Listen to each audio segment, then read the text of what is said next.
The third requirement is to determine that no single discipline can fully explain or resolve the problem.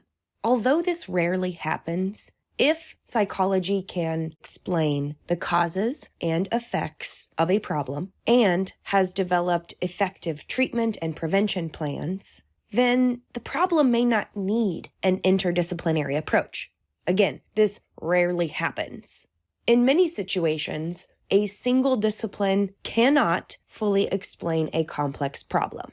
For example, the problem of school shootings has been addressed by sociology, psychology, criminal justice, anthropology, psychiatry, education, political science, and so on.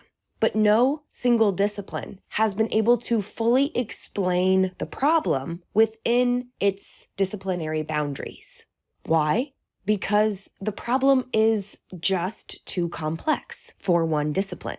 The problem of school shootings then requires an interdisciplinary approach in order to gain a comprehensive understanding of its causes, its effects, how to prevent it, and how to treat perpetrators and victims, as well as the community.